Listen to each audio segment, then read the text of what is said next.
they don't care about how you are, what you can do, if you photograph really well. It's just if you're just over 6 foot, you'll get all the jobs under the sun. So yeah, as a male model, I think the thing is, it's all about on paper. That is it. It's, no matter whether you're male or female, sizes, and for a male, it's just height, right? I'm 5'9", like 5'10" if I straighten up and with a heel on, right? So that matters because they don't care about how you are, what you can do, if you photograph really well. It's just if you're just over 6 foot, you'll get all the jobs under the sun.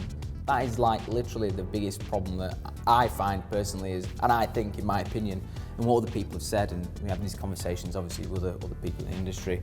That's a big thing. The thing is, if you do fall into that category, then you go to a lot more cattle calls for print work and stuff, and then it leads back to rejection. How do you deal with all that kind of thing? So it's a big kind of vibe. But it's a bit of give and take. People approach you if you like the look of a concept and stuff. Say if you see some castings on whatever websites you might go on, go out your way to ask and stuff. What they're going to say, no, and then you're in no better position than you was before. So it's no big deal. You're not like admitting defeat.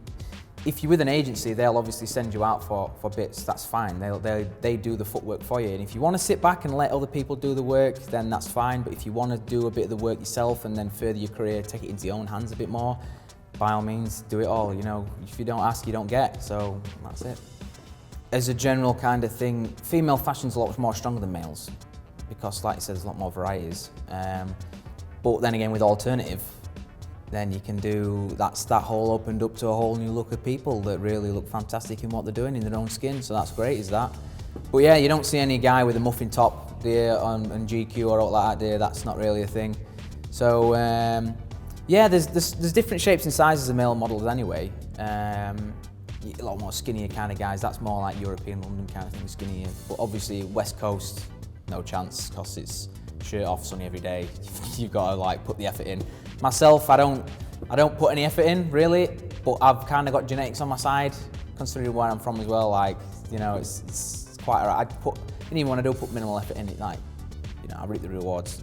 But then if I go to a gym, put a lot of effort in, and but then if this was a thing where if I could afford to go to a gym or find a good gym, and then it's having the drive to go to a gym. I've never done it in my life, so then it's starting to do something that I've never really learned to do anyway. And I don't know, I'm not a gym kind of person anyway, you know what I mean? I'd rather do some push-ups in my front room and do a 30-day ab challenge than anything else.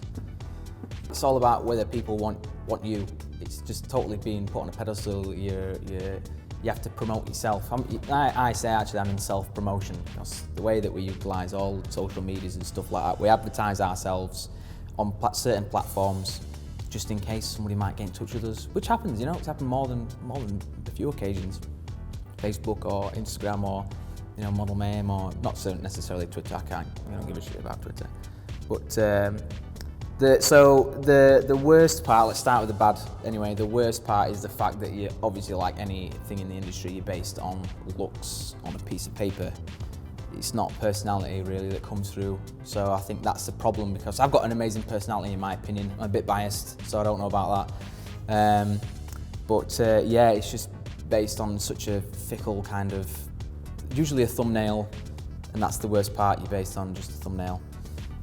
The best part of being a male model is I get to play pretend for adults. That's the best part, and also being an actor as well. I might be dressed like a pirate, or I did the shoot out in Vegas in dressed as a cowboy, and so that was fantastic, and you get to wear some fantastic clothing, really. The amount of effort and the time that's gone into making these garments, and you have the pleasure of wearing them, and you get to see people's fruits of labour on yourself, and you can really appreciate and understand, even down to being a hair model, and you can sit and you're watching people sculpt. This is their clay on my head, and I'm just watching them pull all this thing together, and it's amazing. I love people. I love creative people and seeing what they can achieve, because I just wish I was slightly more creative, but then I get the pleasure of wearing their things, so that's the best part of me. It's the most fulfilling part, seeing people's rewards. 3 qualities that a male model needs. Starting off with, confidence is key. You've got to be confident in yourself. If you walk into a room full of new people, act like you own the place, and then their opinion of you can only improve.